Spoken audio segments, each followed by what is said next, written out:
გამარჯობათ მეგობრებო, ყველას სიხარული ბედნიერება და კარგი განწყობა. აი, მთელი ღამე არ მიძინია რა. ფიქრობდი, ვანალიზებდი და როგორც იქნა გათენდა და აი ჩემი ფიქრები და აზრები მინდა გაგიზიაროთ. ჩემი აზრით საინტერესო თემა იქნება, შეიძლება ზოგისთვის მოსაწყენი, მაგრამ დარწმუნებული ვარ აუცილებელი და ძირითად თემაზე ვილაპარაკებთ, იმ თემაზე, რომელიც ყველას შეეხება. ახალგაზრდა ხარ, შუახნის კაცი ხარ, დიდი ხარ, განათლებული ხარ, არა ხარ განათლებული, დიდარი ხარ, ღარიბი ხარ, ყველა შეეხება. ცოტა ამბიციური განცხადებაა, ხო, მაგრამ ნახოთ და თქვენ შეაფასეთ. და ყოველ შემთხვევაში მე ვიცი რომ ჩვენი მაყურებლები, ჩვენი ფოლოვერები, ადამიანები უბრალოდ რომელიც მე მიყურებენ და ასე თუ ისე მიცნობენ, კარგ საინტერესო დასკვნას გამოიტანენ და როგორ ვამბობთ ხოლმე, ჩვენ გვერდში ერთმანეთს უნდა დაუდგეთ, გაუფრთხილდეთ და ეს ლამაზი და მშვენიერი ცხოვრება საჩვენოთ, არა მარტო საჩვენოთ ჩვენი შვილებისთვის, ჩვენი მომავალი თაობისთვის და ჩვენი ქვეყნისთვის ეს ყველაფერი კარგად გამოვიყენოთ. შეიძლება სიტყვა გამოყენება ცოტა უხეში სიტყვა გამოთქვი, მაგრამ ჩვენ როგორ ვამბობთ, ღმერთმა ადამიანი შექმნა ბედნიერებისათვის და რატომ არ უნდა ვიყოთ ბედნიერები? უბრალოდ სამწუხაროდ ადამიანები, სამწუხაროდ არა, ეს არა, მოდი იცით როგორ სამწუხაროდ არა, ეს რეალობაა, რომ ადამიანები ბოლომდე ვერ გამოგვაქვს და ვერ ვაანალიზებთ და ამ სიტყვას გაანალიზებაზე მინდა ყურადღება გავამახვილოთ და ფაქტობრივად ამ სიტყვაზე ავაწყოთ დღევანდელი დისკუსია, საუბარი. დისკუსია ალბათ შემდეგში, ეხლა მე კი ვისაუბრი, მაგრამ მე ალბათ ჩვენი ასეთი ვიდეო გამოსვლა და ჩართვა მე სადისკუსიო თემა გახდება და ისევ იმისთვის რომ შვიდად ვიყოთ, წყნარად ვიყოთ და ბედნიერები ვიყოთ ამ სამყაროში. ეხლა მე ვიმყოფები ნახეთ ტეხასის შტატში, დალასი აქი და გუშინ მოვიტანე ტვირთი აქა და ეხლა ველოდები რომ ტვირთი მომცენ და მოგესალმებათ ამ ღია სივრცეში. აი სპეციალურად გადმოვედი ეხლა ასე რომ წყნარად ჩამოვაყალიბო ჩემი სათქმელი და ის გადმოვცე ის რამაც გუშინ მთელი ღამე არ დამაძინა და მაფიქრა. პერიოდულად ადამიანები მიკავშირდებიან და გუშინ წინ ერთი ადამიანი დამიკავშირდა და თავისი პრობლემები მომიყვა, მიმდინარე ეს არაბიზაცია, უფულობა, ემიგრაცია, რაც პროცესში ხდება სამყაროში და რაღაცნაირად მკითხა, აკაკი, აი თქვენ როგორ გადაწყვიტავთ, აი როგორ ფიქრობთ, აი როგორ გამოვიდი ამ მდგომარეობიდანო. ფსიქოლოგთანაც ვიყავიო, ექიმთანაც ვიყავიო, ანტიდეპრესანტი წამლებიც მივიღეო, სესიაშიც ვიყავიო, თითქოს განათლებაც მივიღეო, მაგრამ ვერ წყნარდები. არეული მაქვს ტვინი და გონება, რა გავაკეთო, როგორ გავაკეთო, გძნობო რომ როგორ თქვა ვიღუპებიო, მაგრამ რა იგულისხმება იმ ღუპაში, რომ აი ფსიქოლოგიურად, ბიოლოგიურად და ფიზიკურად უკვე ცუდად არის, მაგრამ იმდენი ძალა არ მაქვს, რომ ამ ყველაფერ ამ პრობლემებს და ამ იმდინარე პროცესებში გავუმკლავდეო და ზოგჯერ ისეთი უხეში და ისეთი საშინელი ხდებიო, კიო ვიციო რომ საშინელი და რა იგულისხმა თავის ახლობლებთან, მეგობრებთან რაღაცა ვერ ვიკავებო და აი ურჩხული ხდებიო და ვერაფრით ვერ ვაკონტროლებო ჩემ თავსო. და მეკითხება რა გავაკეთო? აი მე ხა მეფიქრობ.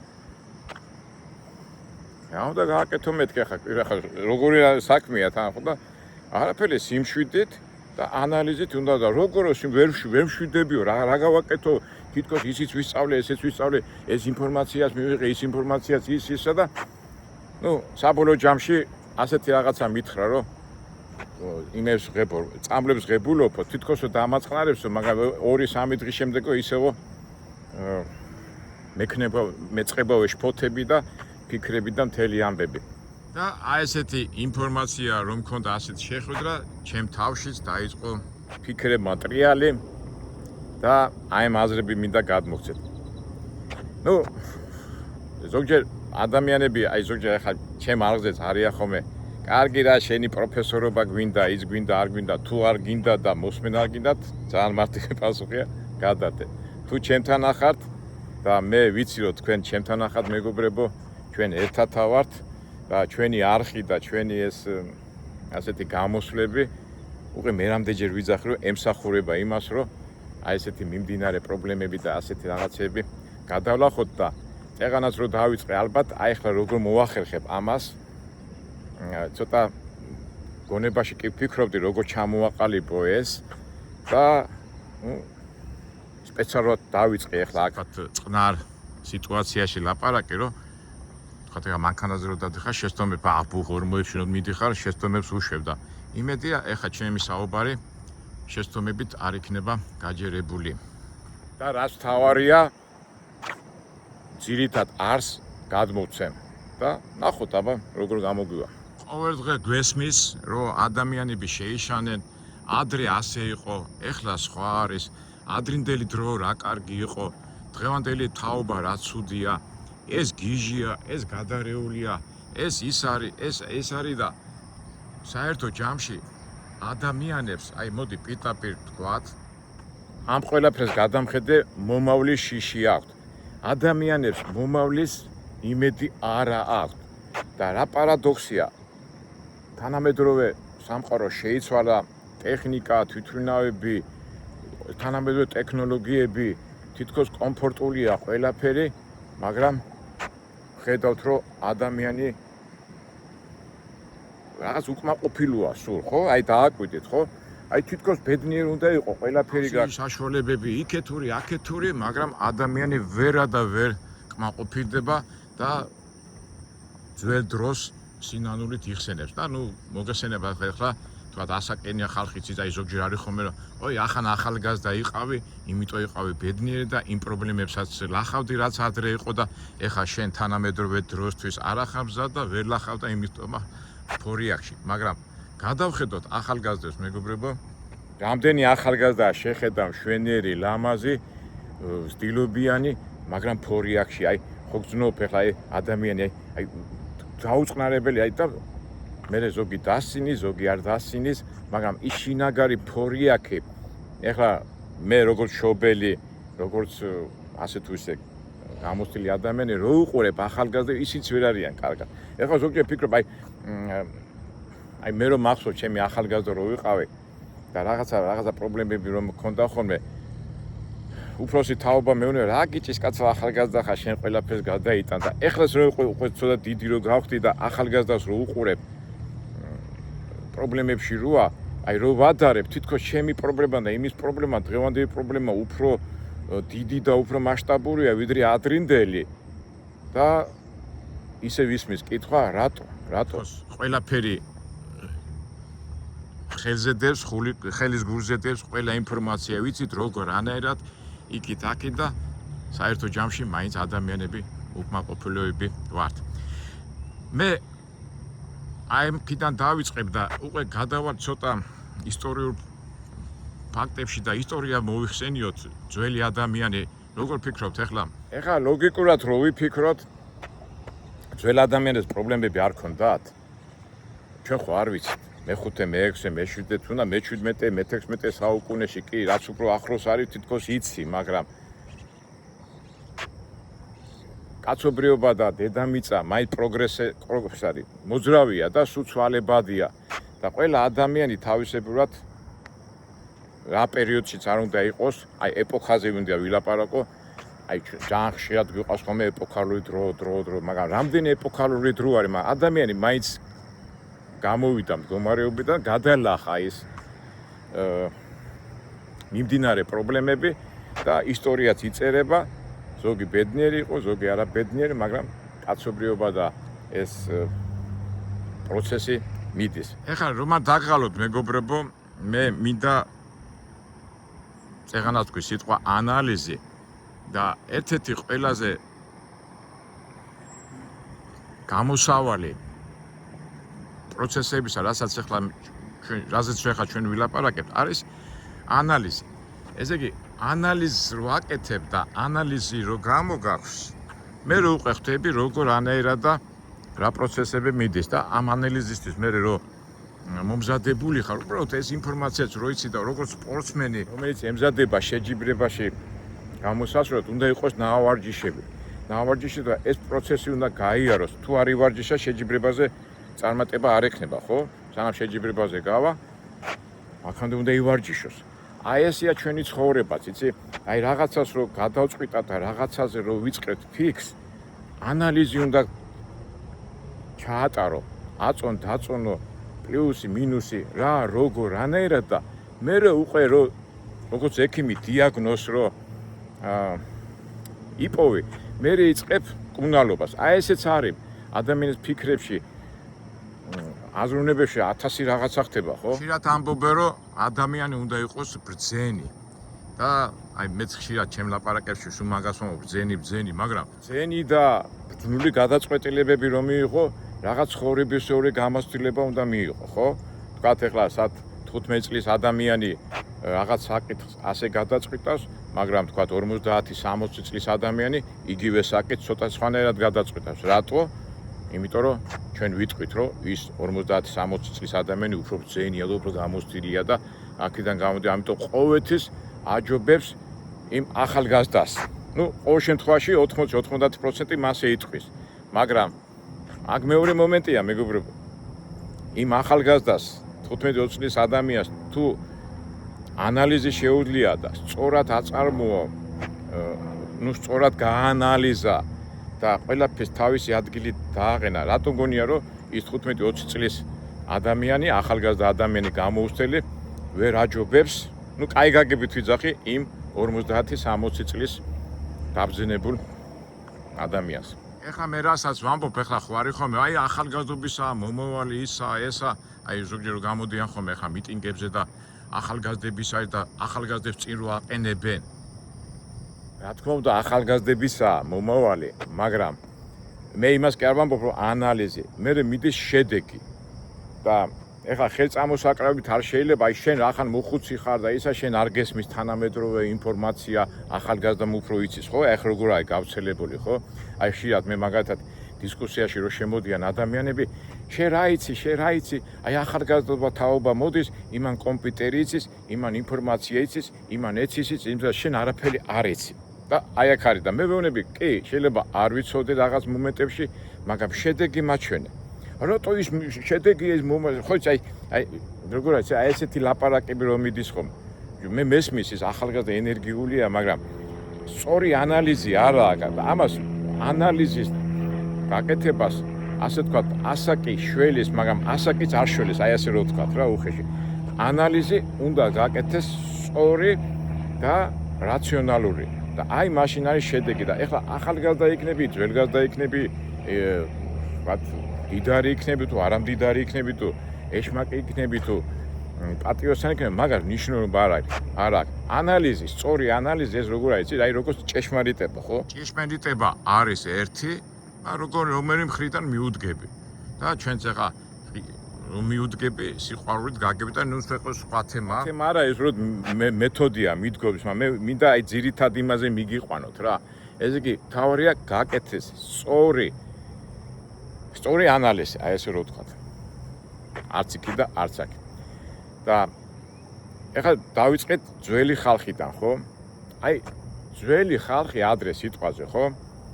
აი ანალიზი დავიწყოთ. ვთქვათ 3 საუკუნის, 4 საუკუნის წინაშე ადამიანი, აი ამდენი ტექნოლოგია ხო არ იყო, ამდენი ინფორმაციები ხო არ იყო და იჯდა რაღაც ჩარჩოში. რას გულისხმობ ხა ჩარჩოში? თქვათ იყო, თქვათ ადამიანი იყო გლეხი, ხო? ადამიანი რომელიც მუშაობდა, ჰქონდა ის რაღაც გარკვეული ნაწილი და ყავდა ფეოდალი. იმან ასე თუ ისე იცოდა, რომ გლეხი რო იყო, გლეხი იმას უნდა ემუშავა და თავისი ქონდა ეფუსფოსო და იმას პრეტენზია არ ქონდა რომ ფეოდალისკენ და იქითკენ წასულიყო. ნუ მე მასას ვიძახ ახლა ეს როგორ ეს ახლა იმას გავიზახე პროგრესს რომ რა თქმა უნდა იმ გადის დრო და იმ გლეხსაც უნდა კაი ცხოვრება როგორც ფეოდალი ცხოვრობს. ეს ბუნებრივია ეს ადამიანის აქ, იმიტომ ამას დავარქვათ ჩვენ პროგრესი და წინ წასვლა. თავისთავად ძველ დროში ადამიანი იმდენად ინფორმირებულიც არ იყო, როგორც ვთქვათ, წარმოვიდგინოთ მე-5 საუკუნის ადამიანი და მე-19 საუკუნის ადამიანი. გლეხი იგივე საქმეს აკეთებს მიწაზე, მაგრამ იმას მეტი ინფორმაცია აქვს. მაგრამ უყურეთ რა ხდება რაღაც ინფორმაცია აქვს და იქ ტრიალებს რა და ამას ემატება რაღაც გადამჭრელი პრობლემები რო იყო, თქვათ ომი იყო, ან შიმშილობები იყო, ხა შიმშილობები, ქოლერა, სიკვდილიანობა რამდენი იყო, მაგრამ ამას უფრო შედარებით შეიძლება არ იცოდა ბევრი რაღაც, მაგრამ წყნარად მაინც ასე თუ ისე ლახავდა, ხო, ადამიანი მე ზოგადად ვიძახი და კაცობრიობა. და ასე თქვათ, აქით-იქით არ იყო ამ იმეებში. აქით-იქით უფრო არ ვილიალია რა, ქართულად როგორ არის დარბოდა და ასეთი შეშფოთებული არ იყო. თუმცა ეს ჩვენ არ ვიცით. ეხლანდელი შეშფოთება და იმდენი შეშფოთება, იმ დროინდელი შეშფოთება ერთი და იგივე იყო. ეხლა ჩვენ კი ვფიქრობთ, აბა ეხლანდელი კაცი უფრო შეშფოთებული იყო თუ მაშინდელი შეშფოთებულია, მაგრამ ნუ თუ ვიფიქრებთ ეხლა ბიოლოგიურად და ადამიანური ანატომიას თუ შევისწავლეთ, ნუ რაღაც მიახლოებ, ნუ შეიძლება ისეთი შეშფოთება, ისეთი აღელვება არ იყოს, მაგრამ მაინც რაღაც ხარისხებში განსხვავება იქნება მე-5 საუკუნის ადამიანის აღელვებაში და თქვა მე-19 საუკუნის ადამიანის აღელვებაში. და რა არის აქ რისკენ მიმყავს საუბარი? ინფორმაციულობა. რას გულისხმობ? თქვა მე-17, მე-16 საუკუნში ამდენი ინფორმაცია არ იყო, ხო? თქვა განათლება არ ქონდა, ამდენი წიგნები არ იყო, ამდენი ტელევიზორი, კომპიუტერი არ იყო. ხო და რა ინფორმაციას იღებდა და სიჩქარეთ განსხვავებული იყო, ხო? ეხლა მაგალითად 2 წუთში ამერიკაში ხარ და უცბად საქართველოში ინფორმაცია უცბად გებულობ. 5 წუთში გებულობ მთელ მსოფლიოში რა ხდება და ადრე რა ვიცი წერილი მომი 3 თვე და 4 თვე მიდიოდა ეხლა წარმოვიდგინეთ რა თბილისიდან ბათუმში წერილი ამდენ ხანში მივა 5 დღე ხო მაინც გიდა და რუსეთი და დიდი ქვეყნები რო წარმოვიდგინოთ ინფორმაციას რამდენი დრო უნდოდა და რომ მიდიოდა ამასაც ამ ინფორმაციას ადამიანი ხარშავდა. ნუ ხარშავდა ჟარგონით, მაგრამ ანალიზს უკეთებდა და ამ წყნარი 7 ტემპით სწორი გადაწყვეტილებას ღებულობდა, ну რა თქმა უნდა ზოგი სწორ გადაწყვეტილებას ღებულობდა, ზოგი ცუდ გადაწყვეტილებას, მაგრამ საშუალება ეძლეოდა რომ 7 წყნარად და მოგეხსენებათ სიმშვიდეს და სიწყნარში უფრო სწორი და მართებული გადაწყვეტილებები მიიღება. სულ მაგას არ ვიზახებიათ კი 7 და გადის დრო და ეხლა თავისთავად ახლა პროგრესირება მიდის. ხო, კიდევ ისეთი დამატება მინდა.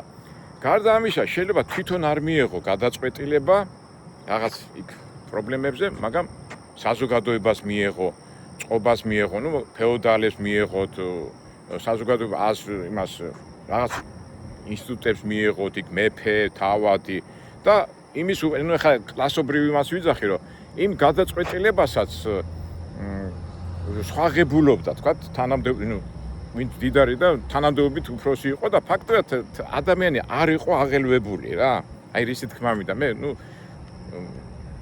ხა თავადები და ისინი ხო ძირითადად 1000 კაცი ცხოვრობდა, იქნებ 800 კაცი იყო ვაჭარი, გლეხი და ასე სამე, 100 კაცი იყო თავადი და ფაქტობრივად იმ გლეხს და იმ უბრალო ადამიანის იმ გადაწყვეტილებასაც იმათ ანდობდა, ვინც მათი უფროსები იყვნენ, ხო, თავადების სახით, ამის თქმა მინდა.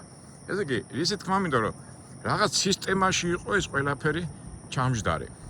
მერე მოგვეხსენება სისტემები იყო ფეოდალური, მონათხრობელური, ლიბერალიზმი, კონსერვატიზმი, ეკლესია, რელიგია და ხა ძალიან ბევრი ხა რაც უფრო მოდის, უკვე დღევანდელ დღეს ამათ ჩვენ ინსტიტუტებს ვეძახით, მაგრამ რაღაცა სისტემა და რაღაცა მართლობის ფორმა იყო, რომელიც წვიტავდა ამ ადამიანების გადაწყვეტილებებს და მიმდინარე პროცესებს. ეს ხო ფაქტია და ეს არის ისტორია. რო გადავხედოთ ისტორია, ესე მოდის და ისე მართლა რა საინტერესო, აი წარმოიდგინე მე-19 საუკუნემდე, აი ხო იყო, ხა კი იყო ისტორიამა ცხენი დადიოდნენ და ეს ინფორმაცია სწრაფად არ გადადიოდა, მაგრამ მე-19 საუკუნეში უკვე ტელეგრაფი და მორზე და ტექნოლოგია რო განვითარდა, ამ ინფორმაციის ნაკადებმა და სისწრაფებმა მოიმატა ინფორმაცია, მოიმატა აქ უკვე სხვადასხვა თეოლოგიური მეთქი, იდეოლოგები წავიდა და ადამიანის ჩვეულებრივი უბრალო რეალობა.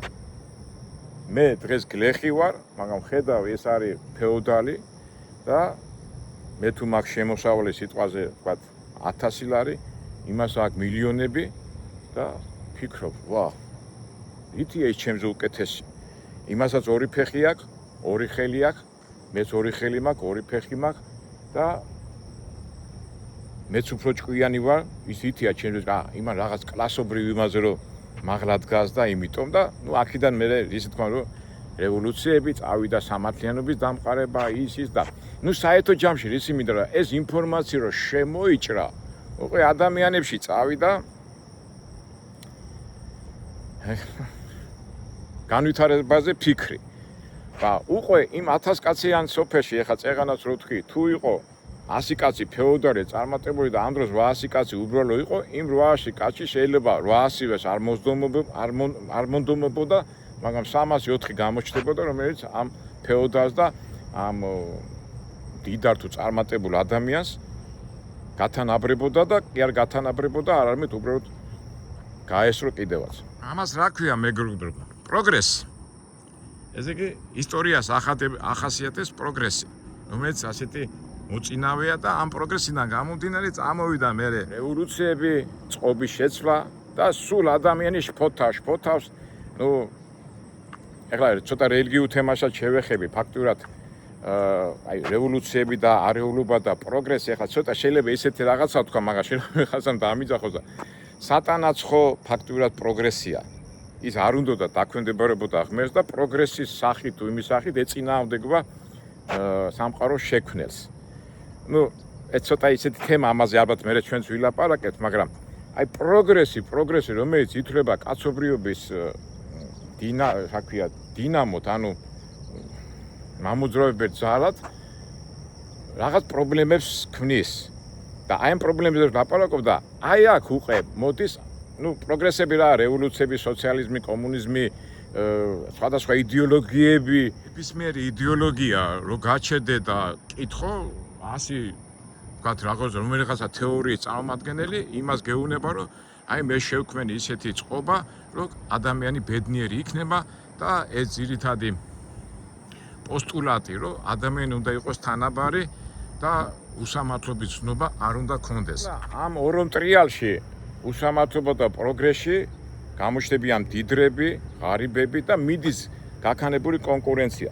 კონკურენციის უმაღლესი დორი არის კაპიტალიზმი, ხო? და მე გახსოვთ, ხო, კაპიტალიზმი უსამართლობას წარმოქმნის და მე სხვადასხვა კაპიტალიზმის სხვადასხვა ფორმები, მარქსი, ენგელსი, რა ვიცი, ფურიე, კეინაზმი და 1000 ეკონომია, ჩვენ ხო გქონდა მაგაზე პატარა ეკონომიური თემები და ისა ეკონომიური თეორიებზე ხო ვილაპარაკეთ და ყველა ცდილობს რომ რაღაცნაირად პროგრესი მოერგოს და აწყოს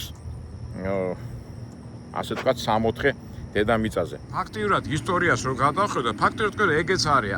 ეს ისტორია არის ამ უსამართლობის ბრძოლის და პროგრესის, ასე ვთქვათ, პროცესების გადმოცემის მეცნიერება.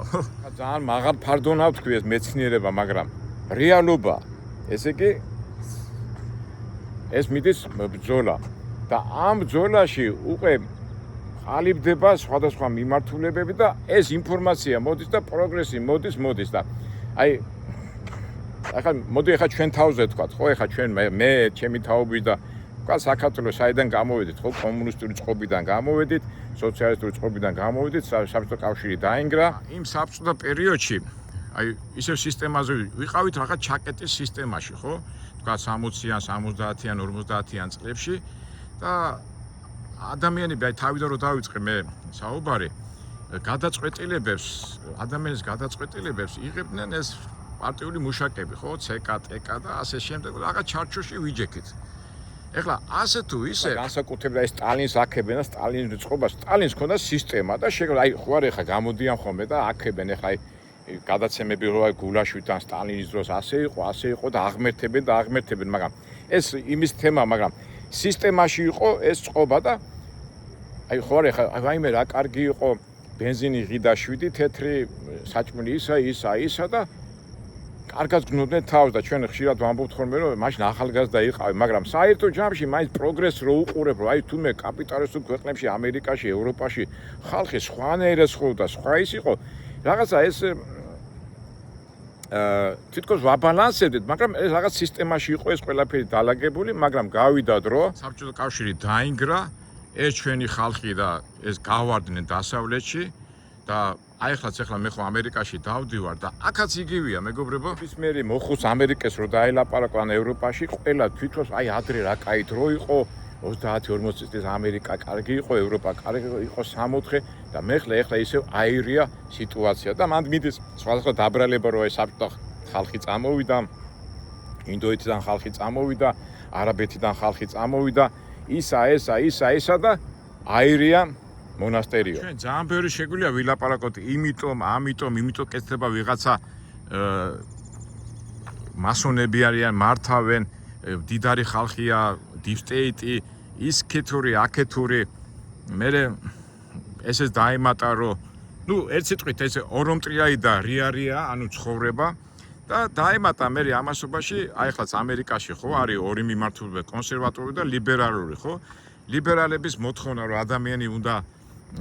ადამიანის უფლებები უნდა დავიცვათ, ის არ დაიჩაგროს, ეს არ დაიჩაგროს და ძირითადი პოსტულატი რომ ადამიანი იმსახურებს თავისუფლებას და აი ეს ნამეტანი თავისუფლება უკვე გადავიდა რაღაც სხვა იმაში.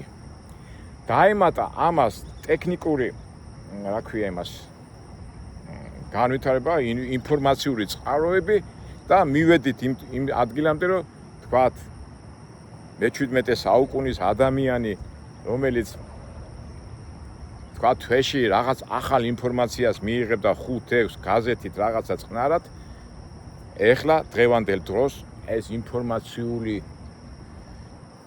ნაკადი ტალღა მოდის ასწაული, ხო, აი სკროლვა, ტელევიზორი, უარყოფითი, ის მე ყველას გონია თავისთავი ჭკვიანი, იმიტომ რომ იქ წაიკითხა TikTok-ში ნახა, ინტერნეტში ნახა, წიგნები ის ნახა და აი ეს, მაგრამ უყურეთ, თითქოს კარგია, ხო? თითქოს კარგია, მაგრამ გადახარშვა ხო უნდა.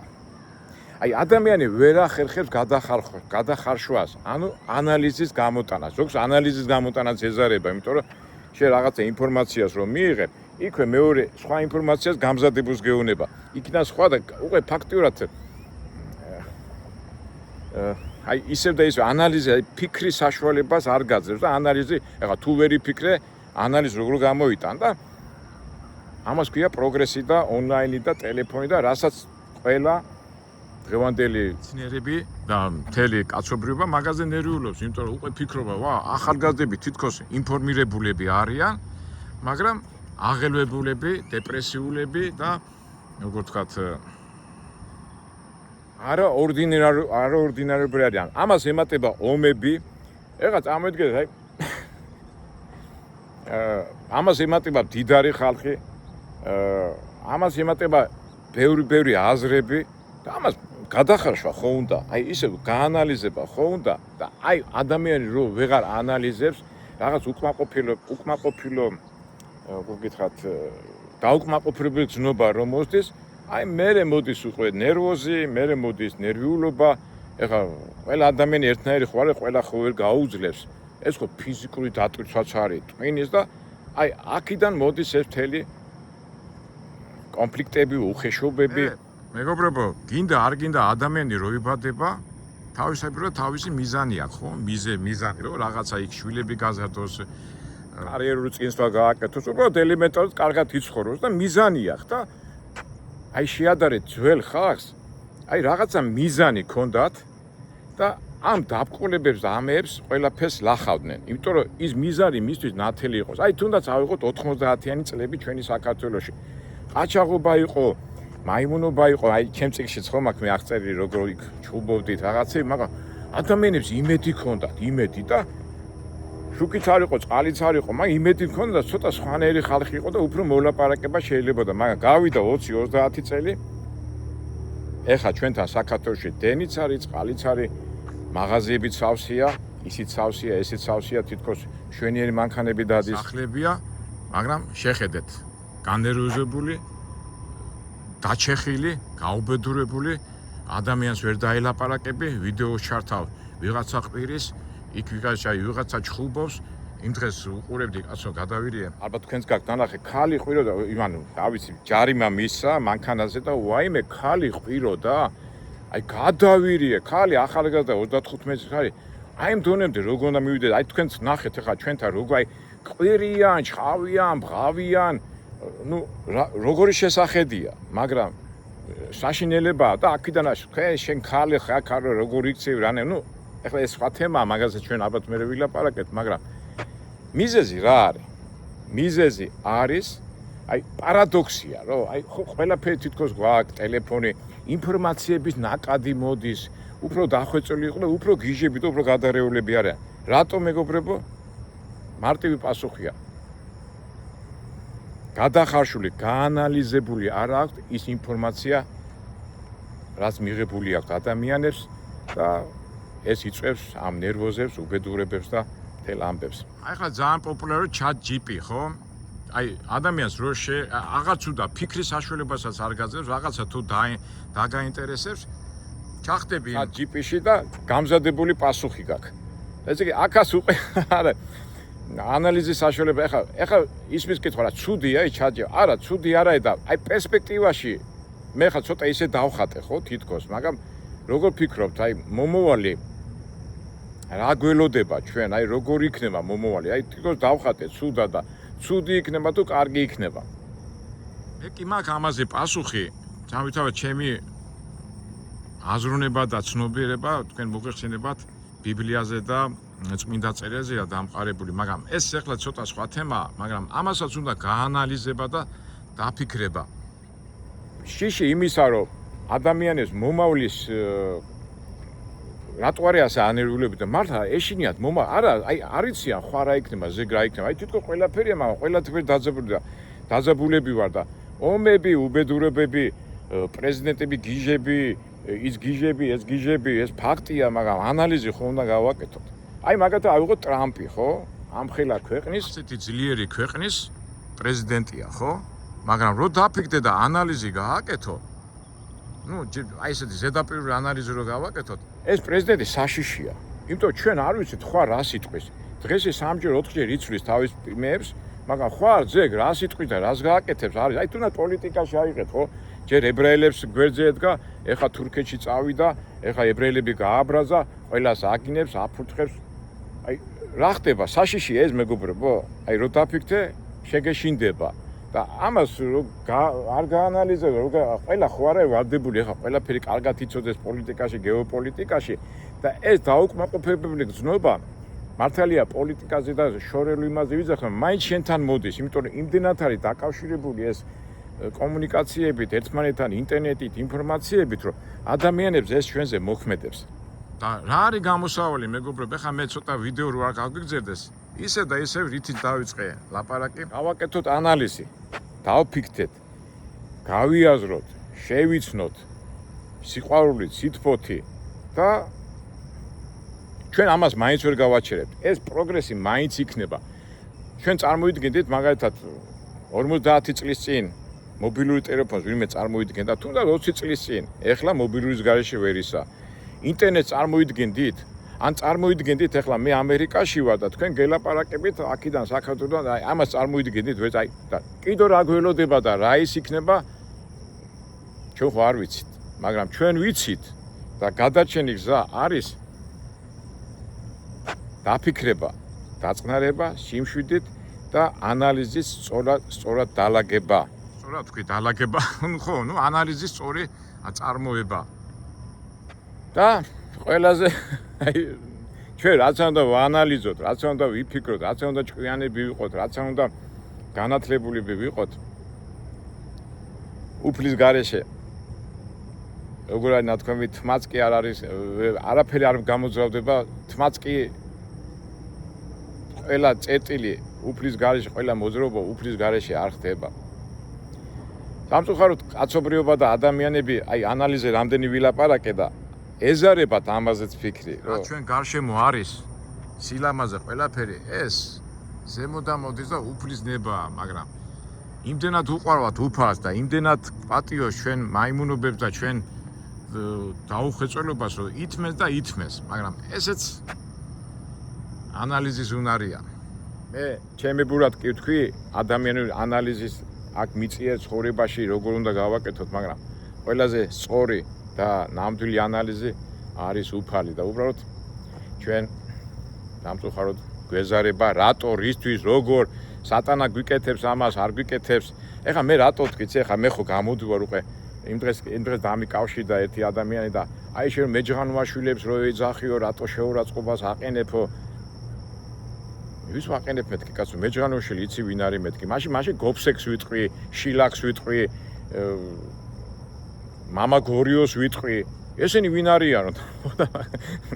ნუ ამ თემებზეც მე ჩვენ ვილაპარაკებთ მეგობრებო და მე ისე და ისე ჩვენ არხს დაუბრუნდები, ისე და ისე მადლობას გეუბნებით ყველას, რომ აი ესეთი საშუალება მომეცა და ჩვენ არხს დაუბრუნდები და ვიტყვი, რომ ჩვენი არხი ასე თქვათ დისადუსკისიო და ემსახურება იმას, რომ ვიყოთ კარგად და ანალიზი და უფალი არის ყველაზე მთავარი საფუძველი ჩვენი არხისა და მე თითქმის ბევრ თემებს ვეხები, თუ რაღაცა არ მოგეწონებათ, რაღაცა მე ყველაფრის მზათა ვარ, ზოგჯერ მე ზოგჯერ ემოცია მიწევს, მაგრამ მე ჩვენი ყოველი ნათქვამი, ყოველი ფიქრი გაფიტრულია უფლის მე ვცდილობ ყოველ შემთხვევაში, ასეთი ამბიცია მაქვს და არის რომ სიყვარული და გაგებით არის და ჩვენ ბევრ ანალიზებს გავაკეთებთ, იმიტომ რომ ასე იგი ისეთ თქმა მინდა რომ მე თუ ვინმე დისკუსიაში შემოვა, აი ანალიზის კუთხით დამიკავშირდეთ. ჩვენ თუ შევავთ დისკუსიაში ერთმანეთთან, ანალიზი და რაციონალური ფიქრი. იმიტომ რომ ჩვენ როგორ ვამბობთ, არ დავიღლები მეგობრებო და სულ მაგას ვიტყვი. ერთმა სამყარო შექმნა ბედნიერებისათვის, ბედნიერები რო ვიყოთ, ერთმანეთს უნდა გაუფრთხილდეთ და ერთმანეთს რო გაუფრთხილდეთ, არ დავიზაროთ ჩვენი ყოველი მოქმედება. აი ამ ფორმულაზე ვიტრიალოთ და აი ამაში შედის ყველაფერი და რა ვიცი, ამაზე კაი ანალიზი და ღმერთმა ეს ყველაფერი გვითხრა და გვაჩვენა და რა გვინდა ჩვენ პროსტო უბრალოდ არ ვიზარმაცოთ. კარგით აბა მეგობრებო, დაგემშვიდობებით. ეხლა მე ვიმყოფები ტეხასში, წავალ და აი ეს ჩემი ღამის ნაფიქრალი გადმოგეცით და თუ ვინმეს გამოადგება და კარგად იგზნობს ამ ვიდეოს შემდეგ, ჩვენ ამ ხაზს გაუყვებით და როგორ ვამბობთ, ვიბედნიეროთ, გავიხაროთ ამ სილამაზით, ამ სამყაროთი და გავუმარჯოს ცხოვრებას. კარგად მეგობრებო, შევხვდებით იმედია საინტერესო ვიდეოებში. ყველას გისურვებთ ბედნიერებას.